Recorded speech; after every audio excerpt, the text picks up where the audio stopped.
사랑해 주님 감사합니다. 한 주간도 주의 은혜와 사랑으로 저희들을 이끄시고 또 깨닫게 하시고 또 저희들을 세워주시니 감사합니다. 오늘도 예배자로 서길 원합니다. 예배하는 한 사람을 찾으시는 주님, 신령과 진정으로 예배하며 주님을 기쁘시게 하는 우리 서한동 공동체 될 수 있도록 축복해 주옵소서. 이 시간 주의 말씀을 들을 때 깨닫는 마음을 주시고 말씀이 잘 박힌 목과 같이 우리의 마음에 깊이 새겨질 수 있도록 축복해 주옵소서. 하나님의 은혜 가운데 우리 루아를 새 생명을 허락하심을 감사합니다. 우리 주호 형제 가정 가운데 루아를 통하여서 하나님의 기쁨이 넘쳐나게 하여 주시고 믿음의 가정으로 든든히 세워져 갈 수 있도록 축복해 주옵소서. 산모와 우리 아기를 축복하시고 건강하게 회복될 수 있도록 인도해 주옵소서.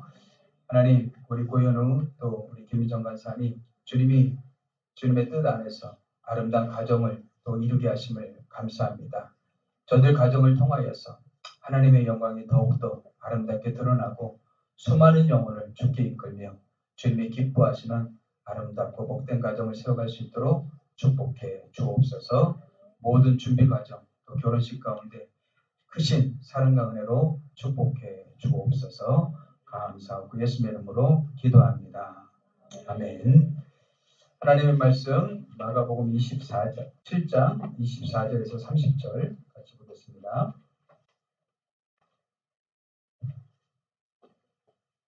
마가복음 7장 24절에서 30절.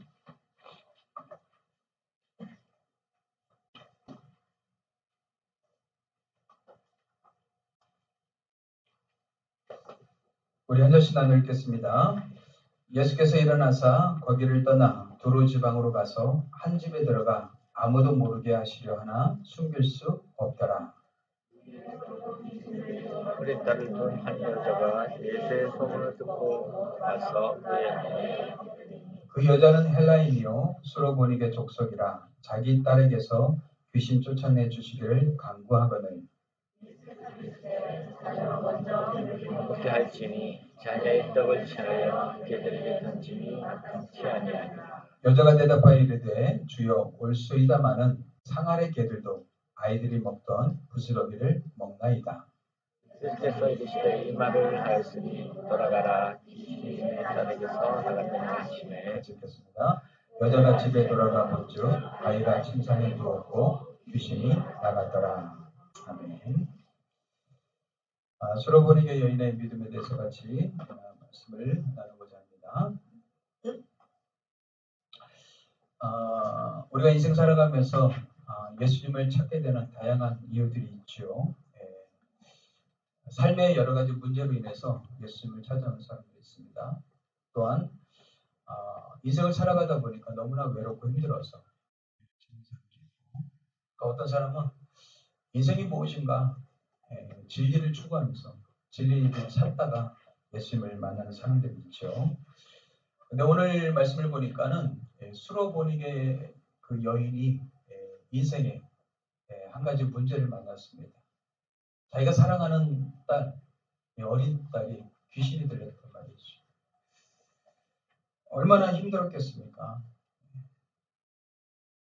그 귀신 들림을 치유하기 위해서 여러 가지 방법을 써봤을 것입니다. 축사한다는 사람도 찾아가 봤을 것이고 여러 가지 약을 구해서 처방도 했을 것입니다. 근데 별 효과가 없었단 말이죠. 근데 어느 날 예수님이 수로보니게 여인이 사는 그 지역에 오셨다는 그 소문을 듣게 됩니다. 그리고 그 여인은 예수님을 찾아가게 되죠. 수로보니게 여인이 살던 그 지역은 갈릴리 바다에 보면 예수님이 갈릴리 바다 베세다라는 갈릴리 바다 오른쪽이죠. 여기서 오병이어를 일으키시고 그 다음에 배를 타고 건너서 게네사렛 지역으로 갔습니다. 게네사렛 글자 보이시나요? 네, 게네사렛 지역으로 가셨어요. 그리고 나서 어떻게 해요? 두로와 시돈이라는 지역으로 올라가셨습니다. 두로와 시돈. 이 갈릴리 바다에서 이제 북서쪽에 있는데 두로와 시돈 쪽으로 이렇게 올라가게 됩니다. 이 두로와 시돈이라는 지역은 이방인들이 사는 지역이었습니다. 유대인들은 그 당시 유대인들 외에는 모두가 다 이방인들이었죠. 부정하게 생각했고 그리고 그들을 유대인들은 자기들을 하나님의 택한 백성이라고 생각했지만 이방인들은 택받지 못한 백성. 오늘 말씀에도 나오지만 자기들은 자녀들이고 그리고 이방인들은 개라고 생각하는 그런 생각을 갖고 있었어요. 그 지역에 지금 예수께서 가셨다는 겁니다. 왜 가셨을까? 많은 사역 때문에 예수께서 그리고 제자들이 좀 피곤하셨기 때문에 이 지역에 좀 쉬러 가셨다는 이야기도 있는데 아마 수로보니게 여인 때문에 가셨던 것 같습니다. 이 한 사람 때문에. 그렇다면 이 여인을 통해서 하나님은 오늘 우리에게 무엇을 말씀하시고자 하시기 때문에 이 사건을 통해서 우리에게 교훈을 주시는가. 오늘 그 용성, 그 말씀을 우리가 좀 듣고 배웠으면 좋겠습니다. 앞에서 말씀드렸듯이 이 여인은 어린 딸의 귀신 들림으로 인해서 많이 힘들어했던 여인이었습니다. 다른 사람들은 다 포기했어도 자기 어린 딸에 대해서 포기할 수 없는 그 마음. 그 어린 딸을 위해서 얼마나 많은 마음 고생이 많았겠습니까? 근데 예수님이 오셨다는 그 소문을 듣고서 이 여인이 찾아가게 되죠.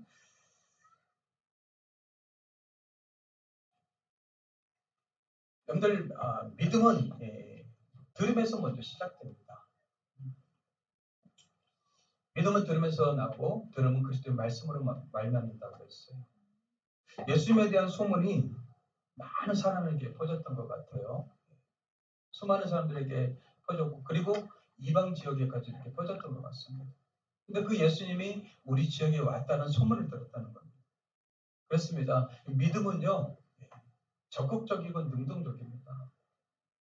가만히 있는다고 여러분들 믿음이 생기는 게 아니죠.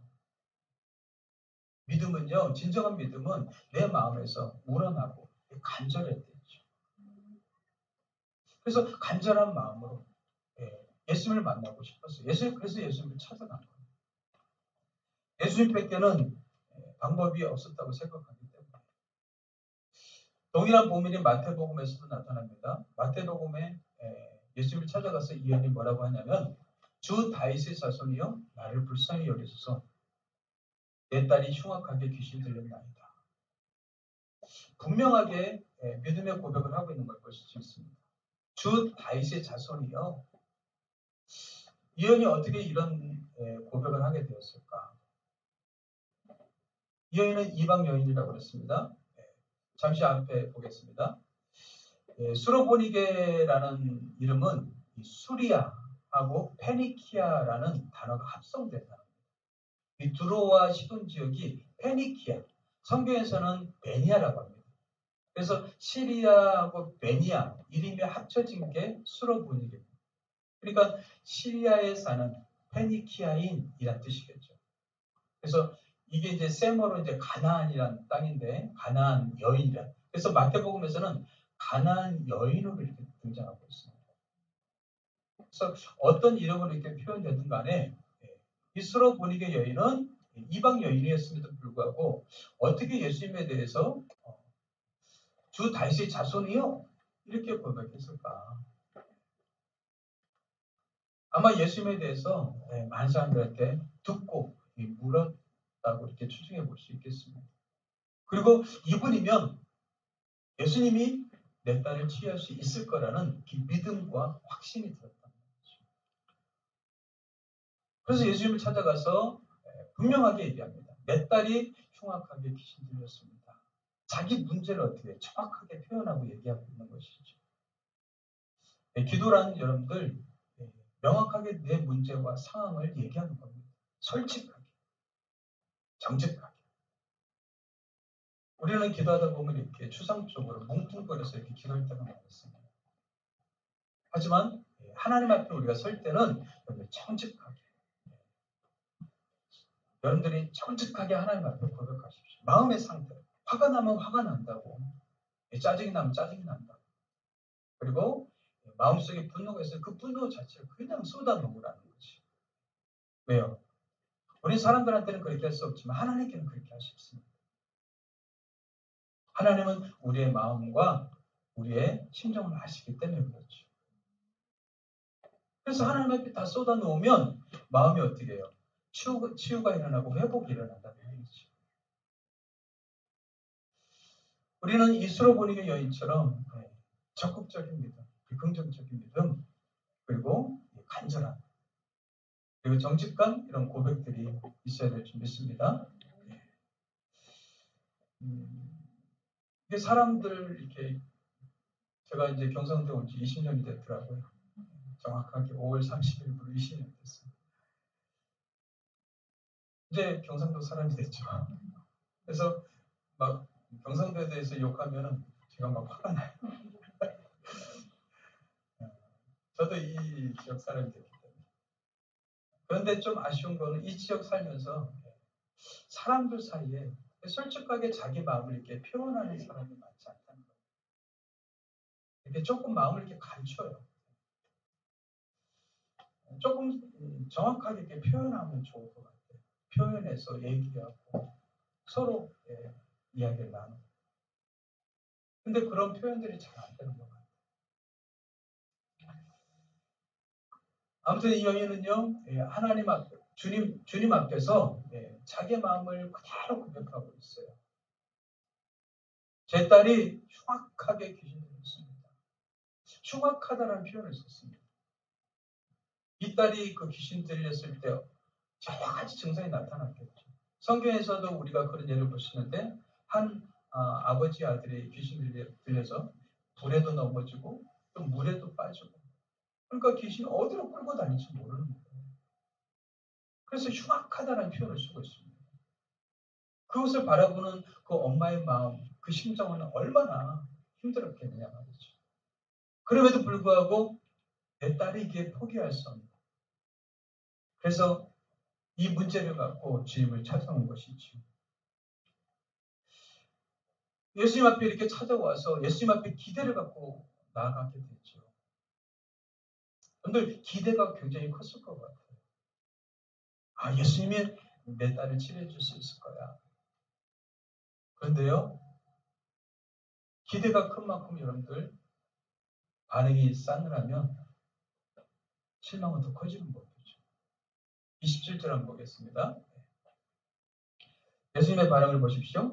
예수께서 이르시되 자녀로 먼저 배불리 먹게 할지니 자녀의 떡을 취하여 개들에게 던짐이 마땅치 아니하니라. 예수님의 반응은 어떻습니까? 자녀의 떡을 취하여 개들에게 던짐이 마땅치 아니하다.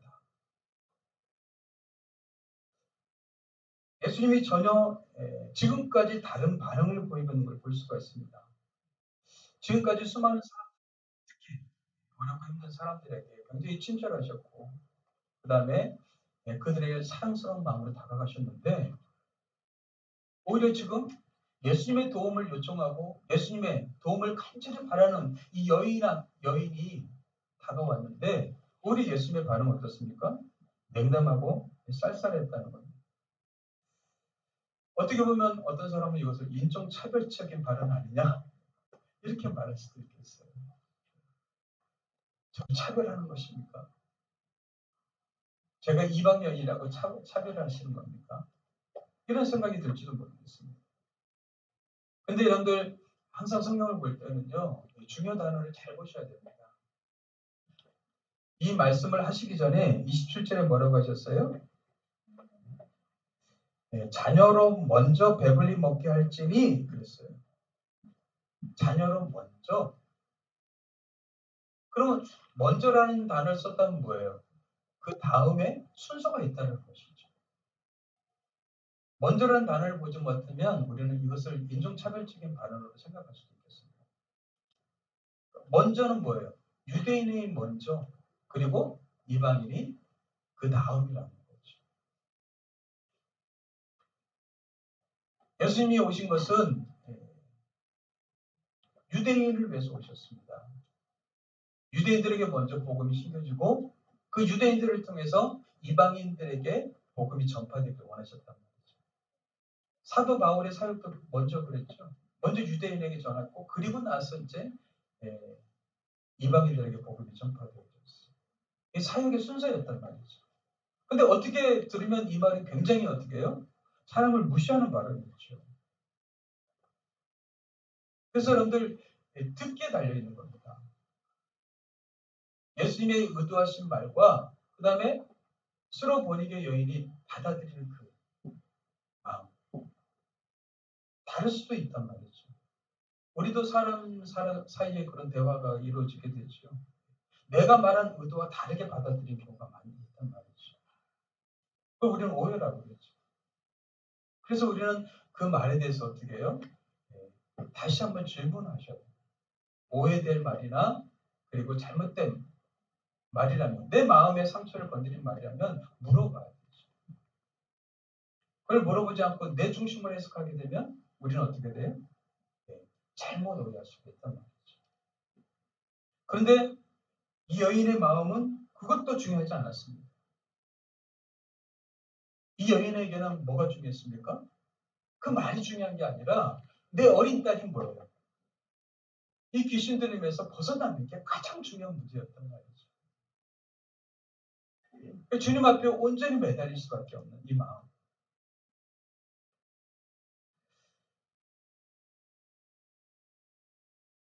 어쩌면 예수님께서 이런 행동에 대해서 여인이 마음속에 조금 실망감이 가졌을지도 모르겠어요.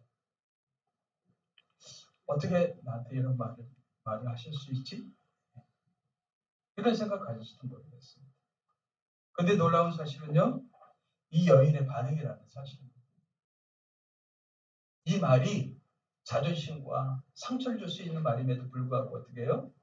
이 말에 대해서 그 여인은 이렇게 반응하고 있습니다. 28절 한번 보십시오. 같이 읽겠습니다. 시작.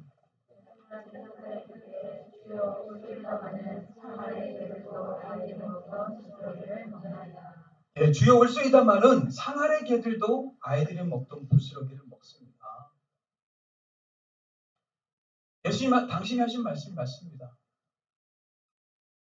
이 여인은 자존심과 상처를 다 내려놨어요. 오히려 예수님의 말씀에 동의합니다. 그렇습니다.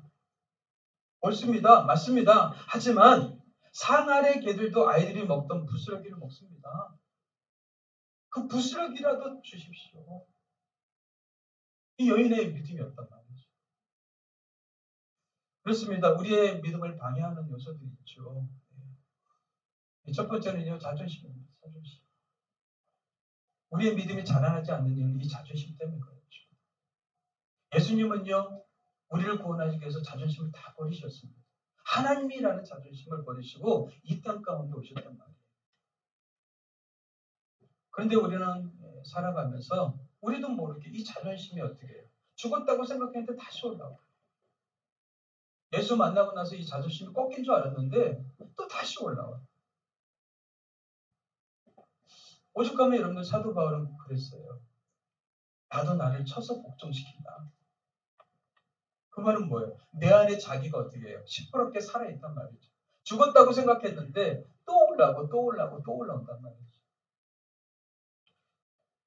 그래서 여러분들 신앙이란 무엇입니까? 자기를 꺾어가는 겁니다.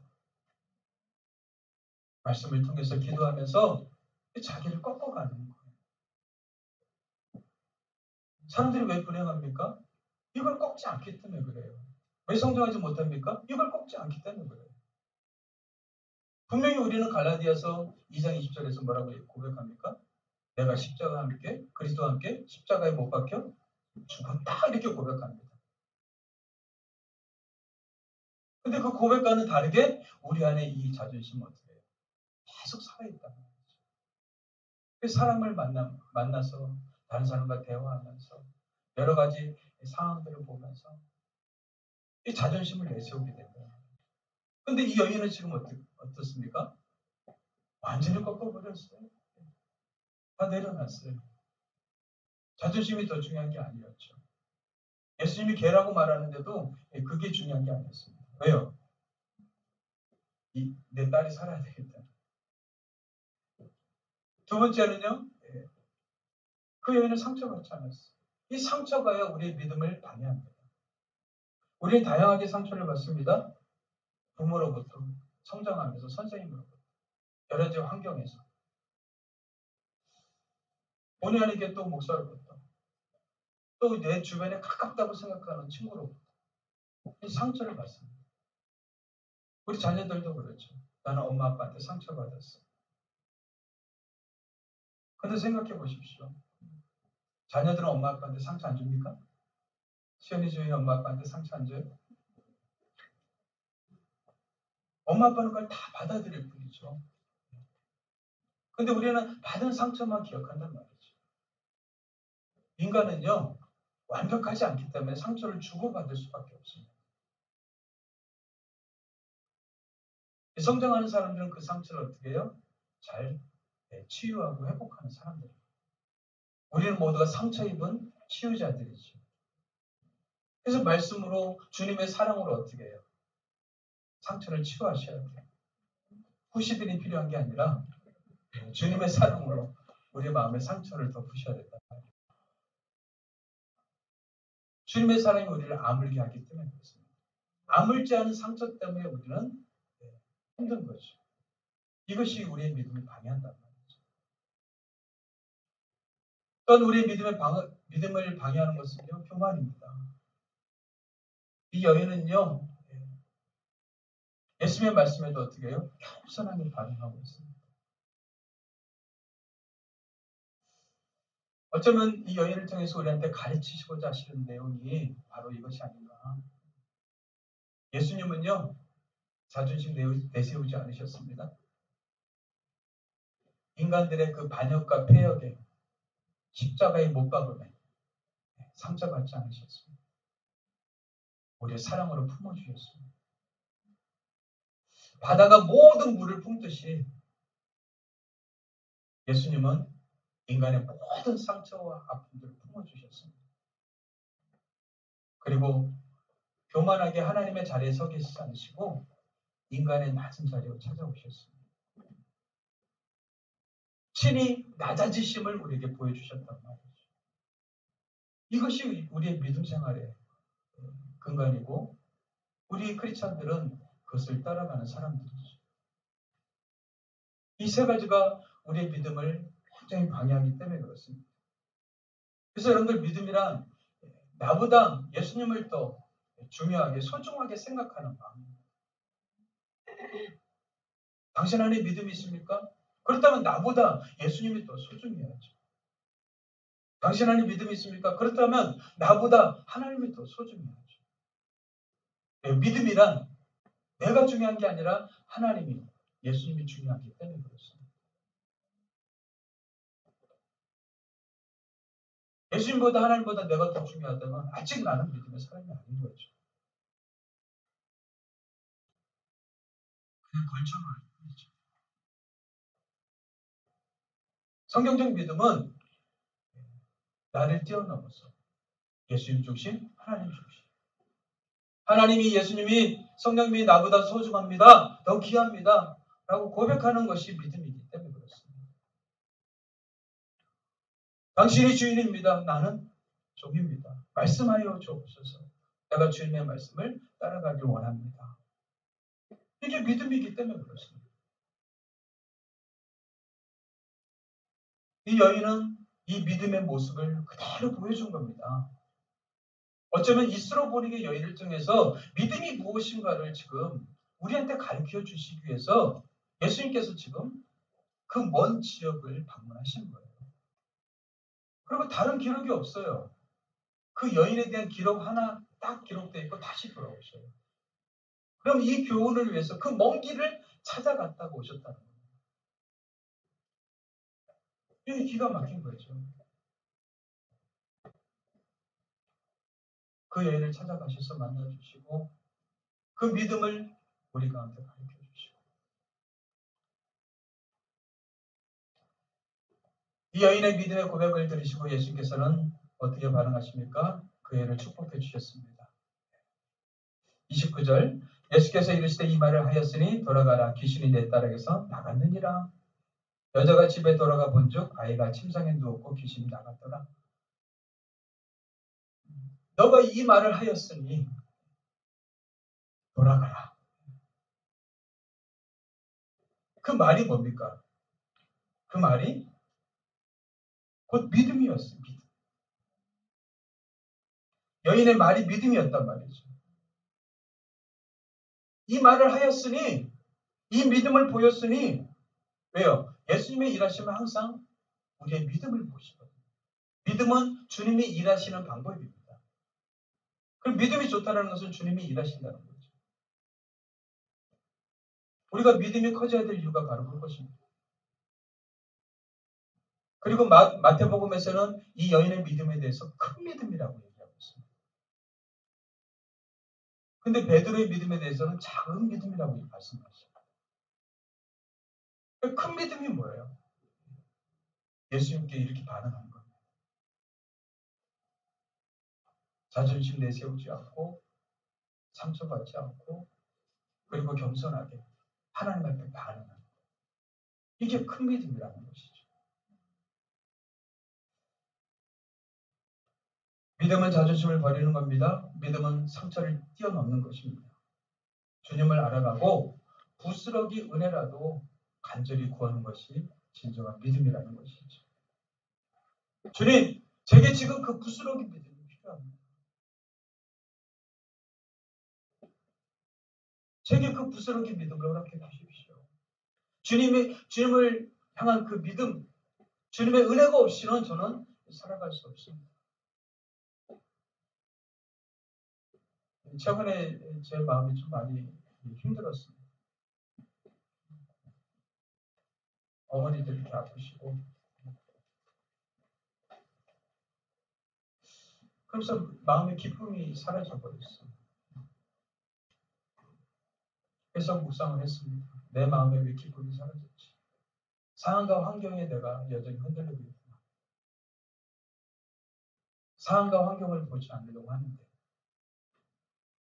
묵상하다 보니까는 제가 있음보다 없음에 초점을 맞췄더라고요.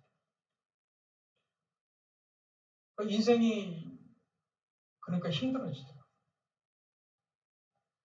있음보다 없음에 초점 맞춥니다. 우리의 생각과 의식은요, 늘 없음에 초점 맞춥니다. 아무리 부자여도 없음에 초점 맞추며 살고 있습니다. 그러니까 뭐예요? 가난해지는 거예요. 여러분들, 경제적으로 가난해서 가난이 아니라 마음이 여러분들 없음에 초점 맞춰 살면 그 사람은 가난한 사람이에요. 그러니까 뭘 하든지 늘 없음에 초점 맞추는 거예요. 내가 돈을 쓰더라도 내가 없는데 비싼데 하면서 계속 어떻게 해요?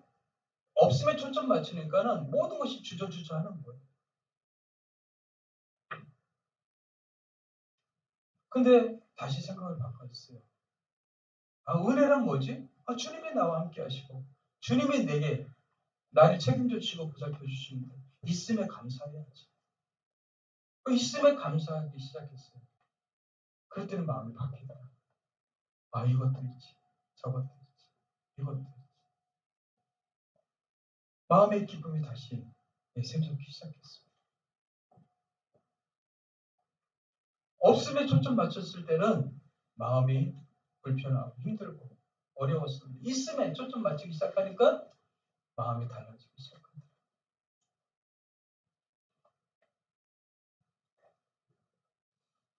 뭔가를 살 때도 내가 이것을 살 수 있는 지금 능력이 있구나. 있음에 초점 맞추니까는 감사하더라고요.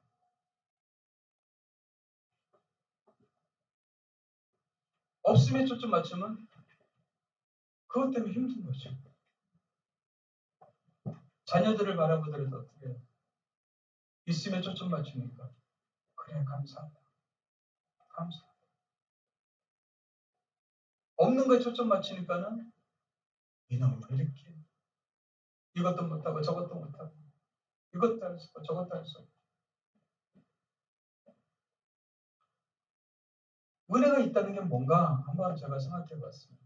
아, 은혜가 있다는 게 주님 주시는 그 있는 것에 초점 맞추는 거더라. 있음에 초점 맞추니까 감사가 되더라. 또 한 가지 깨달은 것은요. 오늘보다 내일을 위해 오늘을 포기하며 살기 때문에 사람들이 힘이 든 것 같아요. 우리가 알다시피 오늘이라는 단어는 프레젠트, 선물이라는 뜻이라고 그랬죠. 그럼 내가 오늘 살아야 돼. 오늘. 내가 누군가와 대화할 수 있고 누군가와 교제할 수 있고 그 사람이 내 옆에 있어준다는 거. 목요일에 도청 가서 요한계시록 강의하는데 요 집사님이 저녁을 맛있게 차려주고 그 차려준 손길을 생각해봤어요. 준비하시고 마음을 생각해봤어요. 너무 감사합니다. 먹는 것에만 초점 맞춘 게 아니라 그 사람이 어떤 마음으로 준비하고 그것을 차렸겠다. 엊그저께 영주에 계신 목사님이 방문했습니다. 월요일날 이제 어머니한테 그 병원 진료 이제 상담하러 가는데 어머니한테 갈 때 인삼을 좀 갖다 주라고 해서 사갖고 왔어요.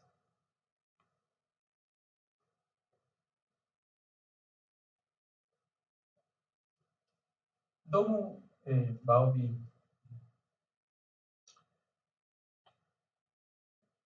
이건 뭐지? 그 인삼을 사러 가려면 또 풍계까지 올라갔어야 되고 또 사갖고 또 여기까지 내려갔어요. 그 찾아왔어요. 그래서 위로하고 격려해 줬어요.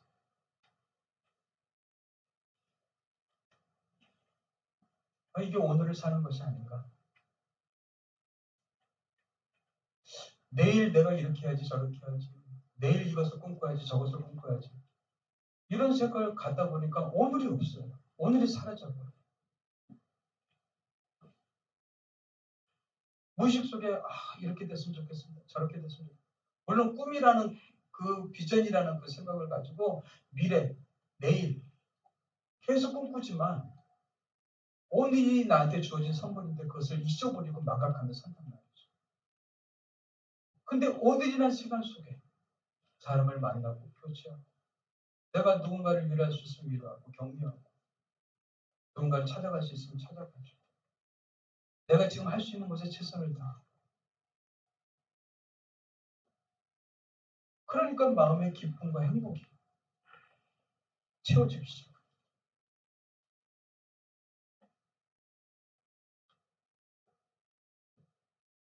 그분의 사랑이 너무나 감사해서 오후 시간을 그냥 다 내드렸어요. 맛있는 점심 사드리고 차도 사드리고 같이 교제하고 마음의 기쁨이 다시 솟아오기 시작했어요.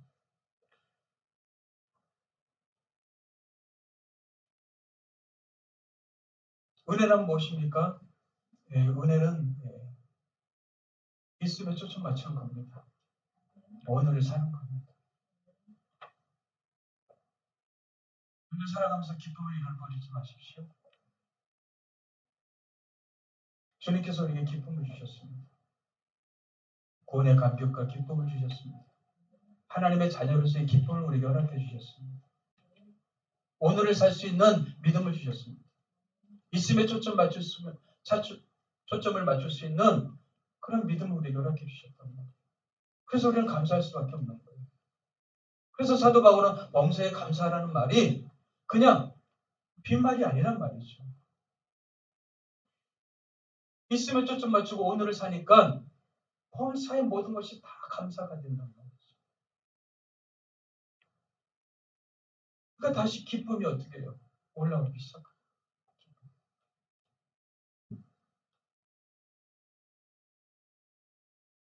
여러분들 마음이 무너지니까 생각도 무너지고 말도 무너집니다. 결국 다 연결되어 있기 때문에 그렇습니다. 예수님이 지금 이 여인의 말을 들었습니다. 네가 이 말을 하였으니 결국 생각이 그렇고 마음이 그렇다는 것이죠. 아, 네 마음속에 이 믿음이 있구나. 네가 이 믿음이 있구나. 그럼 예수님께서 원하시는 것은 치유와 기적보다 더 중요한 것은 믿음이라는 겁니다. 우리 안에 믿음을 갖고 사는 것이 너무 중요하다는 것이죠. 이 믿음이 있어야지 우리 안에 은혜가 있고, 은혜가 있어야지 오늘을 살게 되고, 있음에 초점 맞추며 감사하며 살 수 있기 때문에 그렇습니다. 이게 없으면 우리는 다시 세상 사람들과 별반 다르지 않는, 아니요 더 못한 사람들이 되죠. 왜요? 외식하고 위선적이고 가식적인 사람으로 자꾸 변화되기 때문에 그렇습니다.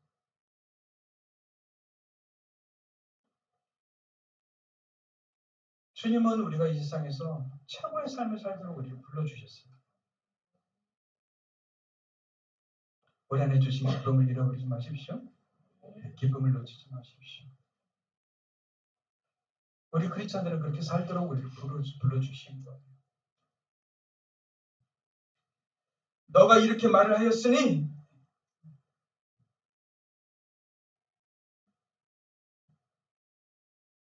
개들도 아이들이 먹던 부스러기를 먹나이다. 주님이 저를 개라 하셔도 좋습니다. 괜찮습니다. 아이들에게 주는 떡이 온전하지 않아도 좋습니다. 부스러기라도 주십시오. 부스러기 은혜를 주십시오. 저는 부스러기 은혜만 있어도 감사합니다. 부스러기 그 은혜 갖고 저는 살고 싶습니다. 그 은혜 없이 사는 것은 지옥입니다. 그 은혜 없이 사는 것은 제 인생이 사는 것이 아닙니다. 부스러기 그 은혜를 제게 함께 주십시오. 이 여인의 믿음이었습니다. 자존심 내세우지 않았습니다.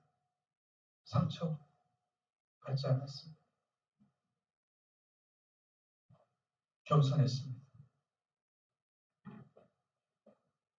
이 여인의 믿음의 그 고백을 예수님 들으시고 이 여인을 향해서 얘기합니다. 큰 믿음의 여인이다. 저는 저와 여러분이 이런 믿음을 갖게 되길 주님을 축복합니다. 이 믿음을 가지고 기쁘게 살아가십시오. 그렇게 우리에게 보여주신 분이 계십니다. 바로 예수 그리스도이십니다. 주님께서 바로 그 모습을 보여줬기 때문에 우리가 또 그 길을 걸어가게 되는 것이죠. 오늘 이 믿음, 그래서 금보다 은보다 보배로운 믿음, 이 믿음의 고백과 삶이 또 고백이 우리 가운데 있게 주님을 축복합니다. 기도하겠습니다. 하나님 아버지 감사합니다. 수로보니게 여인이 가졌던 그 믿음, 자존심을 꺾고 상처받는 마음이 아니라 겸손하게 부스러기라도 줬사오니 그 부스러기 은혜, 그 사랑을 제게 부어주십시오. 요청했던 그 여인의 믿음이 우리의 믿음의 고백이 되길 원합니다. 부스러기 은혜라도 허락해 주옵소서. 감사하고 예수님의 이름으로 기도합니다. 아멘.